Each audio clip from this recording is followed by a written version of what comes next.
बिस्मिल्लाहिर्रहमानिर्रहीम। जी स्टूडेंट्स, आज हम पढ़ेंगे लॉज ऑफ एक्सपोनेंट, जिसमें सबसे पहले आपके पास क्या प्रोडक्ट रूल।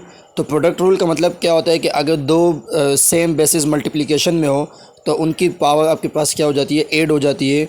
तो जिस तरह से कि x मल्टीप्लाई एक्स की power m multiply by x की power n so is equal to आपके पास x की पावर m प्लस n हो जाएगी। तो यहाँ पे जब भी आपके पास दो सेम बेसिस मल्टीप्लिकेशन में हो तो उनकी पावर को हम क्या करेंगे, ऐड करेंगे और बेस एक ही आएगा। एग्जांपल के ऊपर देखते हैं कि 4 की पावर 3 मल्टीप्लाई बाई 4 की पावर 2, सो देन 4 की power 3 plus 2 is equal to 4 की पावर 5। स्टूडेंट्स, इसके बाद हम देखेंगे क्वेश्चन रूल। क्वेश्चन रूल में क्या है कि अगर आपके पास दो सेम बेसिस डिवाइड हो रहे हैं, जैसे कि यहाँ पे आपको नज़र आ रहा है x की power m divided by x की पावर n, तो नीचे वाला पावर अगर आपकी यानी जो एक्सपोनेंट है वो प्लस में तो ऊपर जाके माइनस में हो जाएगा, और अगर यहाँ पे माइनस में तो ऊपर जाके प्लस हो जाएगा। तो यहाँ पे x की पावर m माइनस n, तो आपके पास जो x की पावर n है तो ये प्लस n ऊपर जाके क्या हो जाएगा, माइनस n। इस तरह से आप एग्जांपल में भी देख सकते हैं कि 7 की पावर 8 डिवाइडेड बाई 7 की पावर 3 इज़ इक्वल टू 7 की पावर 8 माइनस 3, यानी जो प्लस 3 है ऊपर जाके क्या हो जाएगा, माइनस 3। सो देन आपके पास क्या आ जाएगा, 7 की पावर 5। जी स्टूडेंट्स, अब हम आते हैं पावर रूल के ऊपर। यानी अगर किसी भी एक्सपोनेंट के ऊपर एक्सपोनेंट आ जाए तो स्टूडेंट्स हम एक्सपोनेंट को एक्सपोनेंट से क्या करते हैं, मल्टीप्लाई करते हैं। तो यहाँ पे x की पावर m, उसके होल पावर क्या n है, तो m मल्टीप्लाई होगा n के साथ, यानी x की पावर हो जाएगी m मल्टीप्लाई बाय n। तो यहाँ पे डॉट जो है वो मल्टीप्लिकेशन के लिए शो हो रहा है। एग्जाम्पल के ऊपर आते हैं, 3 की पावर 4 देन होल पावर 2 है, तो स्टूडेंट्स 4 मल्टीप्लाई होगा 2 के साथ, यानी 4 2 ज़ा 8, 3 की पावर 8। इस तरह से स्टूडेंट्स आपके पास है पावर ऑफ प्रोडक्ट रूल।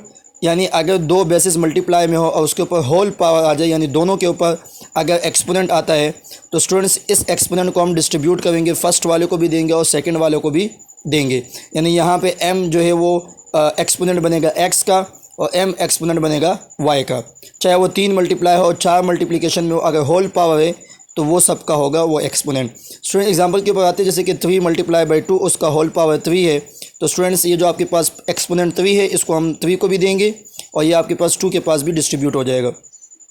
तो यहाँ पे 3 की पावर 3 मल्टीप्लाई बाई 2 की पावर 3, सो 3 की पावर 3 का मतलब होता है कि 3 को यानी 3 टाइम्स आप मल्टीप्लाई करें तो 27 और डॉट 8 यानी 2 की पावर 3 इक्वल होगा 8 के, तो आंसर आपके पास आ जाएगा 216 आ जाएगा।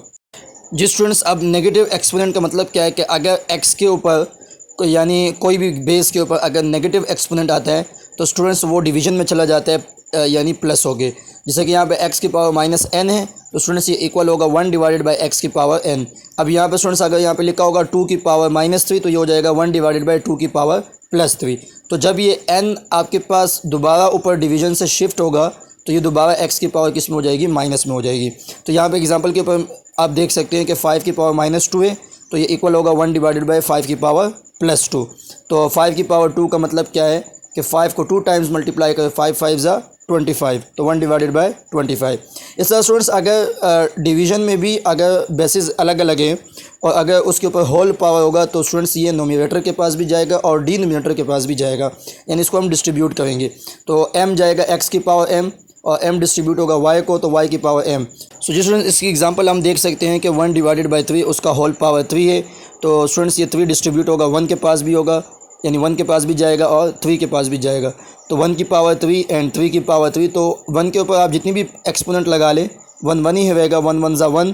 सो देन स्टूडेंट्स 3 की पावर 3 आपके पास इक्वल होगा 27। सो जी स्टूडेंट्स, जीरो एक्सपोनेंट का मतलब ये है कि अगर आप किसी बेस के ऊपर आप जीरो एक्सपोनेंट लेते हैं तो स्टूडेंट्स ये इक्वल होगा 1 के।